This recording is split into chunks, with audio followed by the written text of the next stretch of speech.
Ce que tu me disais, c'est que souvent, lorsque les personnes t'appellent pour se renseigner sur la formation à la médiation, elles te disent que ce qui leur semble important, c'est de pouvoir amener les personnes en conflit vers une réconciliation. Ah oui. Raphaël est ma fille, elle a 24 ans et depuis quelque temps, elle s'intéresse à ma profession. Elle me pose beaucoup de questions sur la médiation professionnelle, sur les thématiques d'actualité et sur tout ce qui touche à la relation. J'ai eu envie de vous partager nos échanges. Voilà. Est-ce que je suis assez motivée pour le faire ou pas ? Je dirais que lui dire merci, c'est le minimum. Parce qu'en fait, ça leur fait de la peine de voir autant de conflits dans leur monde. Donc, elles veulent se former pour pouvoir réconcilier les personnes. Mais vraiment, ça, je l'entends très régulièrement. Tu vois, c'est là, d'ailleurs, où il y a une expression, c'est médiateur naturel. Ouais. Mais je l'ai entendu aussi de la part de médiateurs, tu vois, lors de rencontres informelles comme ça, où il y a des partages de pratiques et qui se font en général selon les écoles de formation. Je me souviens précisément d'une médiatrice qui racontait une médiation qu'elle avait accompagnée. Et elle disait que le processus, en fait, s'était déroulé d'une manière fluide, les personnes s'étaient écoutées, elles avaient même pu exprimer ce qui avait été tu pendant longtemps. Ouais. Mais elle, la médiatrice, avait été peinée, je dirais même, elle disait déçue, par le choix final des personnes de ne plus être en relation. Elle disait qu'elle avait vraiment tout fait pour les inviter à réfléchir davantage parce qu'elle trouvait dommage qu'ils ne se réconcilient pas, tu vois. Et même quand elle le disait, son émotion était visible.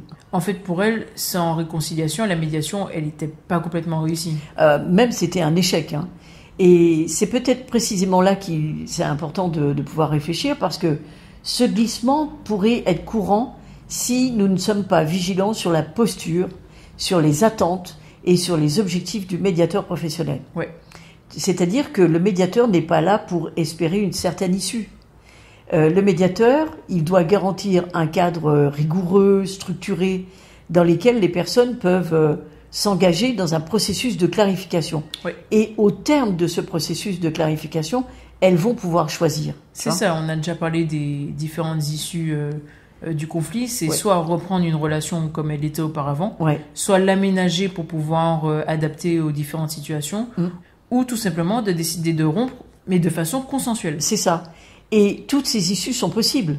Et surtout, elles sont équivalentes dans notre regard professionnel, tu vois. Ce qui fait la qualité d'une médiation, c'est pas la nature de l'issue, c'est la liberté avec laquelle cette issue a été décidée. C'est ça. Et c'est l'altérité dans laquelle elle s'est construite, tu vois. Donc, en fait, c'est l'entente que le tiers aura su permettre par sa méthodologie, par sa technicité, par sa posture de distanciation. Et il faut bien comprendre que l'entente dont nous parlons ici ne signifie pas la relation retrouvée, mais le fait que chacun ait pu clarifier ses intentions, ses attentes et poser un libre choix. Alors oui, mais on ne peut pas ne pas reconnaître que cette posture demande une exigence particulière. Évidemment. Parce que cette neutralité-là dont on parle, sur l'issue de la relation, par exemple, elle va pas de soi. Dans d'autres approches, on valorise le rapprochement, le compromis, l'harmonie. Mais ici, ce que la médiation professionnelle valorise, c'est la libre décision.